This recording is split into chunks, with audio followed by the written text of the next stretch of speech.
They rose before dawn, slipping into the silent forest with only the crackle of dry leaves to betray their presence. In their hands, a fungus ember for fire. At their feet, faint tracks in the dirt. Every breath, every step, every element mattered. This was real survival, not a mistake, and pioneer hunters lived this day after day. Today, you'll follow in their footsteps as we uncover the bushcraft and hunting techniques they relied on. Tracking game without modern gear, starting fires with nature's tools, and turning small finds into life-saving essentials. Tracking was the foundation of every successful hunt. Without it, there was no meat, no trade, no survival. Pioneer hunters didn't just follow footprints. They read the land like a map, taught by experience and often guided by the wisdom of Native American trackers. Each disturbance in nature told a story. The first sign was usually tracks.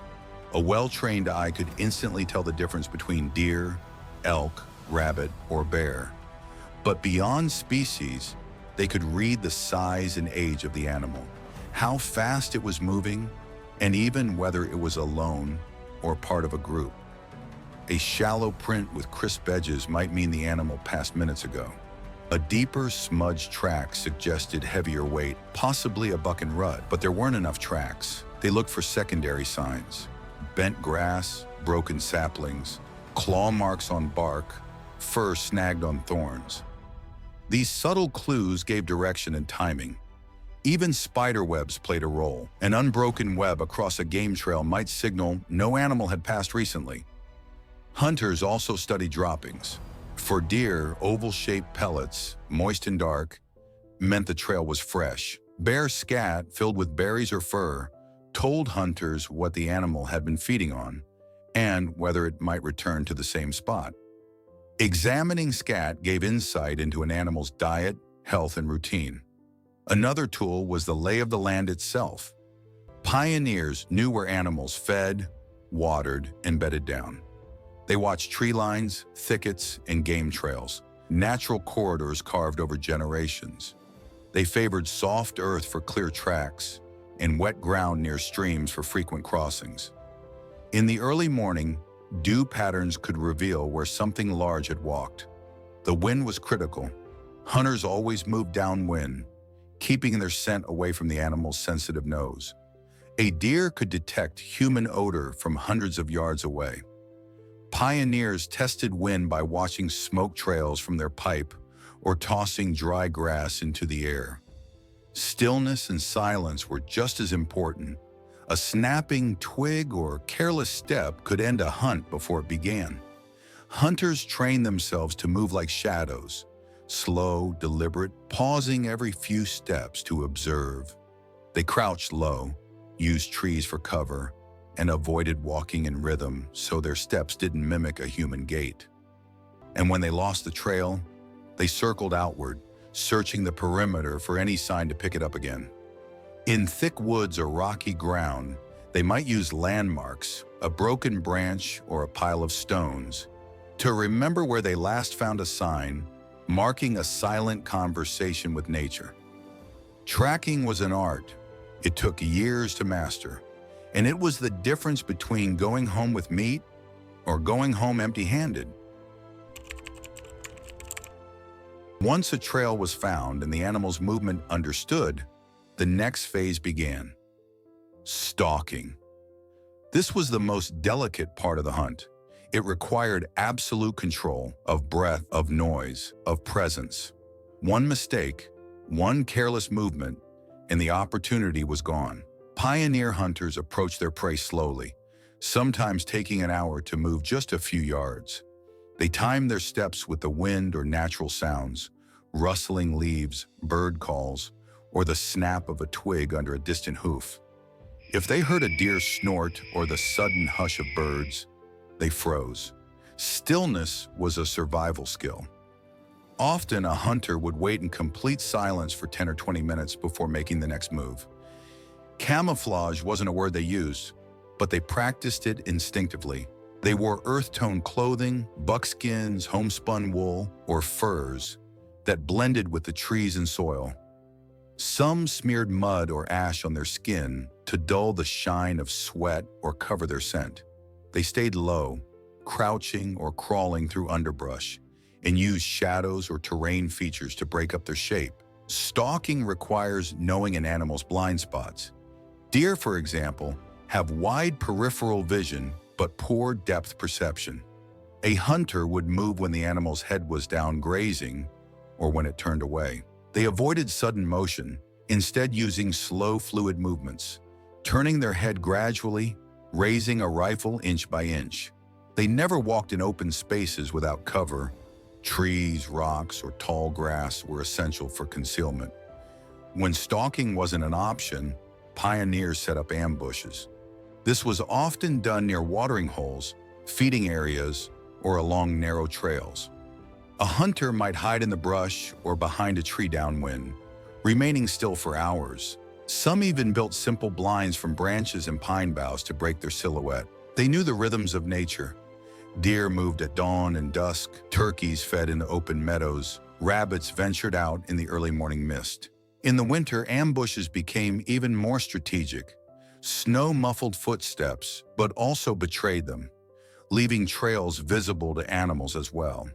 Hunters took indirect paths, used frozen streams to hide tracks, and kept their fire low to avoid smoke that could spook game. Ambush hunting also meant understanding patience. A good hunter could sit through bitter cold or pouring rain if the wind was right and the signs were promising. Movement was kept to a minimum, rifle rested, eyes forward, waiting for the one clean shot that mattered. Stalking and ambush weren't just physical skills, they were mental. A battle between instinct and discipline. The ones who succeeded were the ones who moved least, saw the most, and understood that in the wild, stillness could be more powerful than speed. The flintlock rifle was the backbone of frontier hunting. It was slow to load, limited in range, and prone to misfiring. But in skilled hands, it was deadly. Pioneers trusted their rifles like a modern person trusts their tools. Every part, from flint to barrel, had to be maintained, protected, and understood. Flintlocks worked by striking a piece of flint against steel to create a spark. This spark ignited a small priming charge in the pan, which in turn lit the main powder charge inside the barrel. The process was delicate. Wet powder, a dull flint, or too much wind could all cause a misfire. That meant missed shots, lost game, and wasted resources, something a pioneer hunter couldn't afford. Because of the slow reload time, often 20 to 30 seconds under pressure, every shot had to count. Hunters took great care in aiming. They learned to steady their breathing, wait for the right angle, and strike only when the animal was still. Often, they got within 30 to 50 yards before firing. Long-distance shots were rare and risky. Each hunter carried a possible bag, which held everything needed to keep the rifle working. Extra flints, a powder measure, cleaning tools, lead balls, and a powder horn filled with black powder. The balls were hand-molded from lead, usually cast near the fire using bullet molds carried in the field. Patching cloth, used to wrap the ball and ensure a tight fit in the barrel, was often greased with animal fat. In addition to rifles, pioneers sometimes used smooth-bore muskets for versatility. These allowed for firing both shot and ball, making them useful for hunting small game like squirrels, birds, or rabbits. But accuracy was reduced and range was shorter. Primitive weapons also played a role. Bows and arrows, often learned from native tribes or crafted out of necessity, were silent and reusable. In areas where powder was scarce or noise was a danger, a well-made bow became a life-saving alternative. Arrows were tipped with bone, stone, or forged iron heads and fletched with feathers for stability. Traps and snares were another essential tool. Steel traps were set for beaver, muskrat, or raccoon, both for meat and valuable pelts. Simple snares made from twine, rawhide, or sinew caught rabbits, squirrels, and birds. These passive tools worked while the hunter moved elsewhere. Some pioneers also carried tomahawks or knives designed for quick kills at close range or to finish a wounded animal. These tools were practical and multi-purpose, used for skinning, butchering, and defense if needed. Using these weapons was never casual. Ammunition and powder were valuable. A clean kill was both a moral and practical necessity. They couldn't afford to wound and lose an animal, not just out of respect for the creature, but because waste meant hunger. Hunting wasn't about pulling a trigger. It was about managing tools, understanding limitations, and trusting skill over speed. The flintlock rifle and the tools around it were part of a larger system, a blend of patience, precision, and hard-earned experience passed from hand to hand across generations.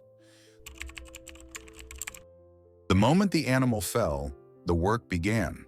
For pioneer hunters, the shot was only the start. Every minute that followed was a race against time, against predators, heat, spoilage, and even distance. But they knew what to do. Field dressing happened right where the animal dropped. It was fast, methodical, and precise. With a bone-handled skinning knife or a small belt axe, they opened the belly from chest to hind legs, careful not to pierce the gut. One mistake could taint the meat. The organs were removed quickly, steam rising into the cold air. Heart and liver were often kept. They were nutrient-rich, fresh, and sometimes eaten the same day. The carcass was then hung or propped up if time and terrain allowed. Skinning started immediately. In cold weather, skin comes off easier. In the heat, the clock was ticking. They worked with practiced hands, pulling hide from flesh in long, even strokes. Every part was valuable. The hide would later be tanned for clothing, moccasins, pouches, or patching gear. Nothing was left to rot. Large cuts, shoulders, haunches, backstrap, were removed and bundled in cloth or hide for transport. If the kill happened far from home, they built a simple stretcher or packed the meat in saddlebags, sometimes smoking it over a fire right in the woods before the journey back. The smell of fresh blood could draw wolves or mountain lions, so they moved with urgency, watching their backs as they worked. Bones were not discarded. Marrow was a critical source of fat, especially in lean times. They cracked leg bones with rocks or blades, scooping it out to eat raw or render into tallow. Ribs could be roasted fresh or stripped and boiled for stock. The skull was sometimes boiled to recover the brain, for tanning hides using the old brain tan method. Even the sinew, those tough white fibers along the spine and limbs, was saved. Once dried, sinew became cordage, bowstrings, thread for sewing leather, or bindings for tools and traps. Antlers became knife handles, buttons, or toggles. Teeth and bones were carved into tools or trinkets, not out of decoration, but because on the frontier, use meant survival. If the hunt was a big one, like elk or buffalo, it could take hours or a whole day to process. Fires were kept burning, and work often continued into the night. Lantern light flickering on blood-streaked hands, warm meat stacked near bedrolls, coyotes howling in the dark. It was exhausting, but it meant the family would eat for weeks, and when all was done, they returned to the kill site, not to take more, but to thank the land, gather what was left, or finish what the wolves began. Because even in the wildest corners of the frontier, respect for the hunt was absolute. Waste was never an option. Survival meant using everything. Once the meat was butchered and packed, the next urgent task was preservation. Without refrigeration, every pioneer had to know how to keep meat from spoiling, sometimes for weeks or even months. The techniques varied depending on the environment, the size of the game, and the available resources, but every method was rooted in necessity. Smoking was the most common and dependable method. A hunter would build a small, controlled fire, low flame, high smoke, and suspend strips of meat over a wooden frame. Green wood like hickory, apple, or maple was preferred for the slow burn and clean smoke. The meat was cut into thin slices or slabs, salted heavily, then hung above the smoke for hours or days. The goal wasn't cooking, it was drying. Smoke helped draw out moisture while infusing natural preservatives that deterred bacteria. Done right, smoked meat could last for weeks. In cold weather, freezing was a gift. Pioneers took full advantage of winter kills by storing meat in snowbanks, packed in cloth, or wrapped in hide and buried in ice-lined pits. Some even stored meat above ground on scaffolds, letting the wind and frost naturally cure it. Cold air acted like a freezer, and the slow drying effect preserved the meat without need for fire. Salting and dry curing was another staple method. Salt was a valuable trade item, and hunters rationed it carefully. They rubbed coarse salt directly into fresh cuts of meat, layer by layer, then packed the slabs into wooden barrels or hidden bundles. Over time, the salt would draw out liquid, firming the meat and creating an inhospitable environment for spoilage. When smoke wasn't available, salt was the fallback. In regions with hot, dry air, jerky was the go-to. Strips of lean meat were hung in the sun or laid across wooden frames, shielded from flies by mesh or smoke. Sometimes they seasoned it with pepper, wild herbs, or vinegar. Within a few days, the meat would be completely dried. Jerky was light to carry and easy to store in powder horns or leather pouches. Tallow preservation was another technique, especially for fatty meats. Rendered fat was poured over chunks of cooked meat, sealing it inside clay pots, horn containers, or tin cans. This method, similar to French confit, created an airtight layer that kept out air and bacteria. The meat, submerged in fat, could last for weeks without spoiling. When preserving larger animals like bear, elk, or buffalo, hunters often used a mix of all methods. Some meat would be smoked for short-term use, some salted for trading, some dried for travel, and some sealed in fat for winter stores. Storage was equally important.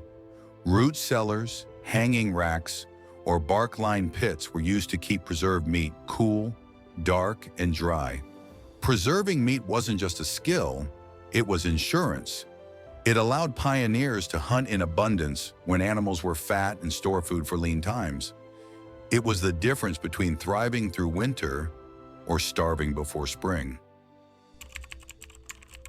While stalking game with a rifle was the most visible part of pioneer hunting, much of the work happened silently, through traps, snares, and other passive methods that operated while the hunter slept, worked, or tended to camp. These techniques required skill, preparation, and deep understanding of animal habits. But when done right, they multiplied a hunter's chances of securing food without firing a single shot. Steel traps were widely used on the frontier, especially for fur-bearing animals. These iron-jawed tools were set along streams, game trails, or near dens. They were baited with meat, fish, or animal scent, then concealed under leaves or dirt. Once triggered, the jaws snapped shut, holding the animal by the leg. Beaver, fox, raccoon, muskrat, and otter were common targets, not just for meat, but for valuable pelts that could be traded for powder, salt, or cloth, especially for those living far from supply lines. So pioneers turned to simpler, older methods. Snares made from braided rawhide, horsehair, sinew, or plant fiber were set for small game. These loops were carefully tied and positioned on narrow trails or burrow entrances, designed to tighten when the animal passed through. A well-placed snare could catch rabbits, squirrels, or ground birds with little effort. Deadfall traps were another staple. These used a heavy log or stone balanced on a trigger mechanism, often a carved stick, baited with food. When the animal disturbed the bait, the weight dropped, killing or pinning it instantly. Deadfalls could be scaled up for raccoons or small predators, or downsized for mice and weasels. Pit traps were rare but effective in the right terrain. Hunters dug narrow holes near high-traffic areas, sometimes lining them with sharp stakes or slippery clay. The pit was then covered with branches and dirt, camouflaged to appear natural. Animals passing over would fall in and become trapped. These were used mostly for larger animals like wild hogs or wolves, but took time and energy to construct. A flexible sapling bent over and tied to a trigger could fling upward when disturbed, hoisting a snared animal off the ground.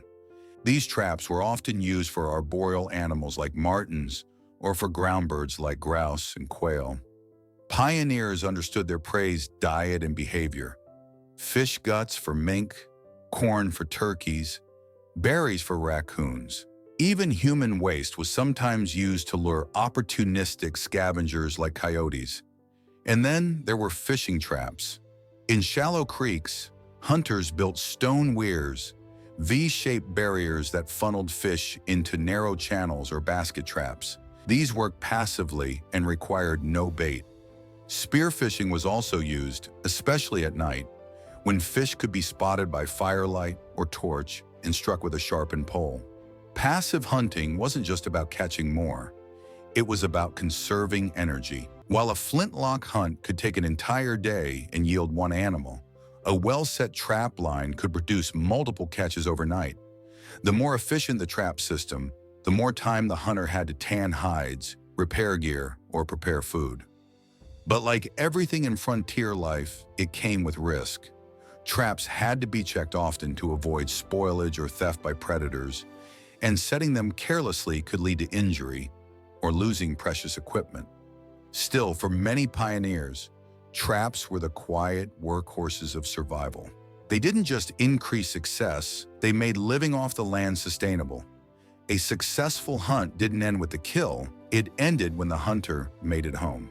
Out in the deep woods, far from trails or cabins, getting lost was just as deadly as going hungry. That's why pioneer hunters didn't just know how to track animals. They knew how to read the land. Long before compasses or maps were common on the frontier, navigation was done by landmarks, shadows, and instinct. Hunters memorized the landscape as they moved. A crooked tree, a large boulder, a bend in the creek, each feature was silently logged in their memory.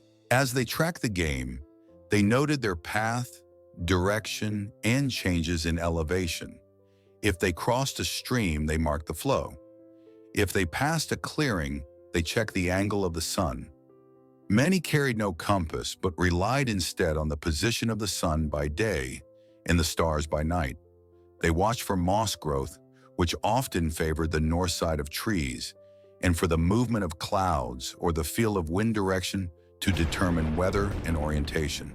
They could read the slope of a ridge, the echo of a bird call, or the shift in tree types as subtle signs of distance and direction. Trails weren't marked with signs. They were marked with memory. Some hunters used blaze marks, small slashes made with a knife or hatchet on tree trunks, to mark their route. Others arranged rocks or sticks in deliberate patterns to show turns or danger zones. These natural signposts were subtle enough to avoid detection by animals or strangers, but clear enough for the one who placed them. Staying found was only part of the challenge. Carrying meat back through rugged terrain took planning. Hunters often chose to kill near water sources or game trails that led back toward camp. If the kill happened far away, they might hang meat high in a tree and return for it later with help. Traveling alone, they carried only what they could, prioritizing meat cuts, caching some along the way, or building sleds in winter to drag the load. At dusk, when light faded fast, navigation became even more critical. Hunters avoided unfamiliar paths in the dark. If they couldn't return safely, they made camp on the spot. A small fire, some dried meat, and a rifle at arm's length. Sleep was light, ears tuned to every branch snap in the distance. Some tied strips of cloth to branches or left a trail of scuffed earth to mark their return path at first light. Snow, fog, or rain could erase tracks instantly. So experienced hunters always had a mental map of their route and alternatives. They trusted their senses, their training, and the land itself to guide them. Because out there, a wrong turn didn't just mean getting lost. it could mean never coming back. On the frontier, hunting was governed by more than skill. It was shaped by a quiet, unwritten code. Pioneers didn't speak of it often, but they lived by it. These were principles rooted in necessity, respect for the land, and an understanding that every living thing taken had value. The first rule was simple: only take what you need. Ammunition was scarce, but more than that, pioneers understood that waste was dangerous. Killing more than could be carried or preserved was considered careless, even dishonorable. One clean shot, one useful kill. That was the goal. The frontier didn't forgive greed. It punished it with rot, predators, or disease. Hunters learned to pass on young animals and mothers with young still nursing. A fawn left alone, or a den of kits without their mother, meant death, not just for them, but for future seasons. Sustaining the land meant hunting in rhythm with nature, not against it. Even in the hardest winters, restraint wasn't a weakness, it was wisdom. There was also a deep respect for the animal itself. After a kill, many hunters knelt in silence, laying a hand on the body. It wasn't a ceremony, it was gratitude. The meat would feed a family, the hide would clothe them, and the bones would become tools. Every part mattered. To leave an animal to rot or to kill for sport was considered wasteful and wrong. Even among rough men, poaching, taking game from another man's land without permission, was a serious offense. Land boundaries weren't always marked, but word traveled fast. Trust among neighbors was often more important than law. There was also a shared understanding of stewardship. Pioneers didn't just hunt, they tended to the land. They cleared water holes, maintained trails. A quiet forest was a living larder. Ruin it, and you starve yourself tomorrow. Children were taught these values early. First hunts weren't about the shot, they were about the wait. The lesson wasn't how to kill, but when not to.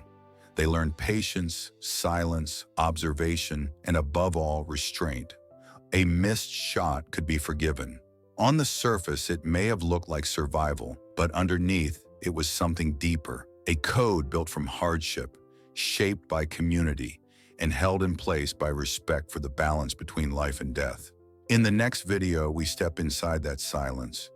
Frozen 1800s, Rocky Mountain, cabin survival, living off-grid in a pioneer winter, takes you into the heart of isolation, where wood had to be chopped daily, food rationed carefully, and the cold never truly left the walls.